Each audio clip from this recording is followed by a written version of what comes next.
ரொம்ப நல்லா இருந்தது, கதை ரொம்ப நல்லா போயிடுச்சு. ஆனால் ஹீரோவோட ஆக்டிங் சில குறைகள் இருந்தாலுமே கதை உண்மையாக ரொம்ப சூப்பராக ரசிக்கிற மாதிரி இருந்தது. ஐயோ ரொம்ப சூப்பராக இருந்தது தலைவா. நம்ம விஜய் சார் பார்க்குற மாதிரி இருந்துச்சு. லீடு உண்மையாக சொல்கிறேன், சூப்பராக இருக்கு, நல்லா இருக்கு, நல்லா பண்ணியிருக்காங்க. இன்னும் கொஞ்சம் சில காமெடிலாம் கொஞ்சம் ஆட் பண்ணி தான் நல்லா இருந்தது தோணுச்சு. மற்றபடி சூப்பராக இருந்தது படம். சூப்பராக இருக்கு. இனிமேல் எல்லா நடிகரை விட இவர் தான் டாப்பு, வேற எந்த ஆளும் கிடையாது நடிக்கிறது. நல்லா இந்த ஃபைட்டிங்லாம் செம்மையாக இருந்தது, சூப்பராக இருந்துச்சு, உண்மையிலே நல்லா இருக்கு. பார்க்கலாம், கண்டிப்பாக பார்க்கலாம். ஃபைட்டிங்லாம் செம்மையாக இருக்கு. ஸ்டார்டிங்லேருந்து எந்த வரைக்கும் போரே இல்லை, எல்லாம் நல்லா இருக்கு. நல்லா சென்டிமெண்ட்டாகவும் இருக்குது. ஃபைட் சீனு இப்போ ஃபஸ்ட்டு படத்துக்கும் செகண்ட் படத்துக்கும் அப்படியே டிஃப்ரெண்ட்டாக இருக்குது. நல்ல ஒரு என்டர்டைன்மெண்ட்டாக, நல்ல ஒரு டிரான்ஸ்ஃபர்மேஷன். அதனால் இது கண்டிப்பாக நல்லா படம் ஓடும். வேற லெவல்னா சூப்பர், சூப்பராக இருக்குண்ணா.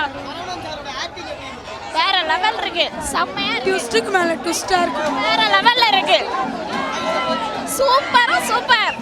ஃபைட்டிங்லாம் வேற லெவலு. ஃபேமிலியோட வரலாம், செம்மையாக பார்த்துட்டு போகலாம், நல்லா என்ஜாய் பண்ணலாம். ஃபேமிலி பார்க்கலாம், ரொமான்ஸ் இருக்கு, அதை விட ஆக்ஷன் சூப்பராக இருக்கு.